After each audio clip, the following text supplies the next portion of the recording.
Historian IPOP noted that Transcarpathia was liberated de jure, remaining an integral part of Czechoslovakia.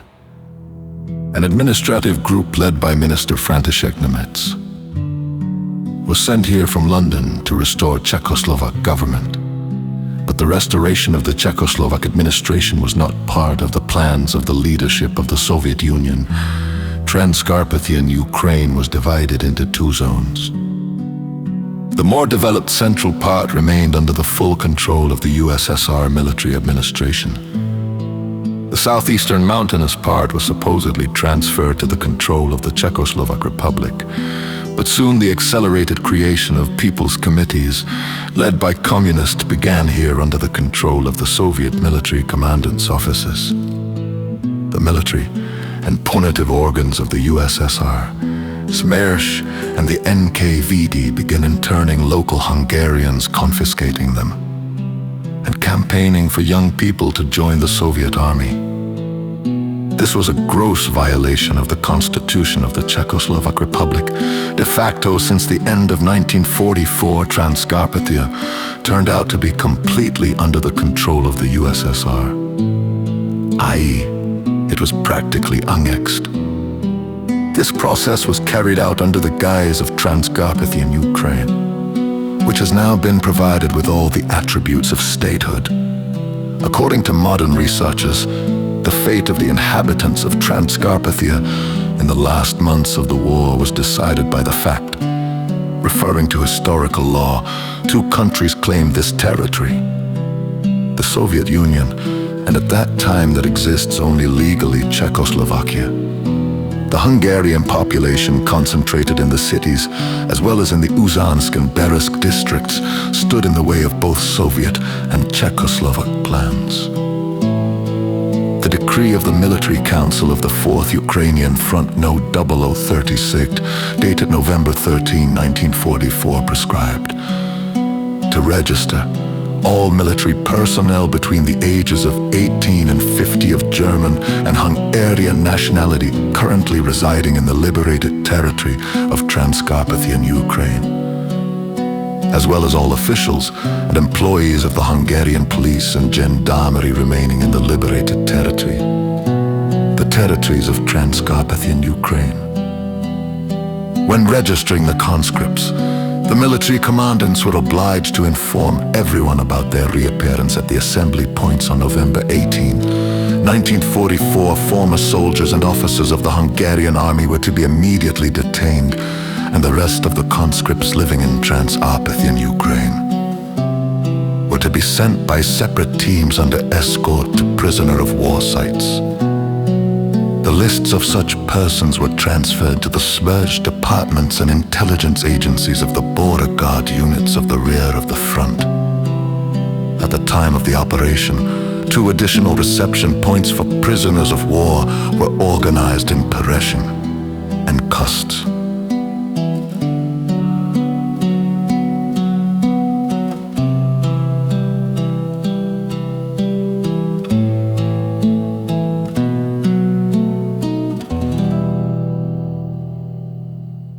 On the same day, by order number 2 of the military commandant of the city of Uzhhorod, clear definitions of registration were established daily from 9 to 19. The last day of registration was also determined, November 16, 1944. The order was printed for Transcarpathian Hungarians to familiarize themselves with it. The last paragraph of the order read, "All those who evade registration should be detained and brought to justice in accordance with the laws of wartime."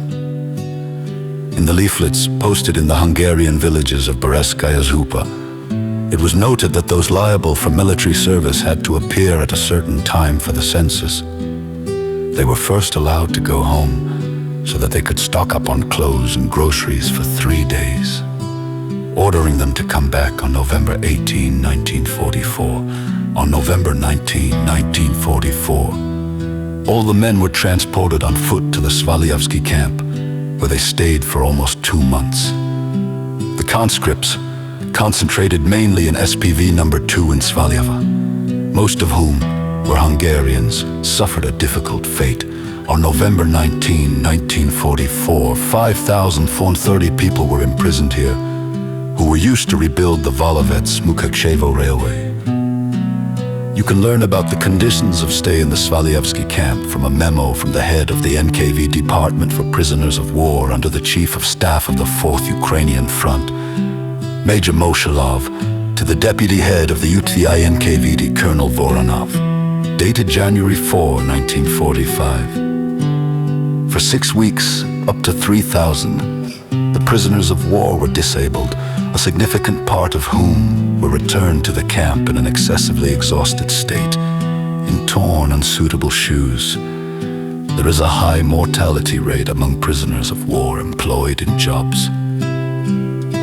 In December 1944, January 1945, some of them were transported by rail to Samber, and the rest to the Turkey and Stray camps, and from there to the depths of the USSR. The internment road turned out to be difficult. On December 19, 1944, Captain Borovkov, the head of the 45th Railway Construction Brigade convoy, escorted a train to the Samber railway station to deliver prisoners of war and internees numbering over 600 people to the frontline reception in transfer camp number 22. Along the way, 6 people died, whose corpses were thrown onto the railroad tracks of the 6 hen people brought to the camp. 15 people died at the gates and 9 people died on the day of transfer to the special hospital number 2449. When any patients were immediately placed in the infirmary, reports Major Moshelov of the 11,071 internees who, as of January 16, 1945, were at the assembly points of Samber, Svalieva Snina, Perichin and Chergov during the reconstruction of the railway. 9,072 were Hungarians. The second wave of arrests began with the enactment of NKVD Order number 0016 of January 11, 1945, which is preserved in the State Archive of the Russian Federation in a special storage regime and is inaccessible to a wide range of researchers.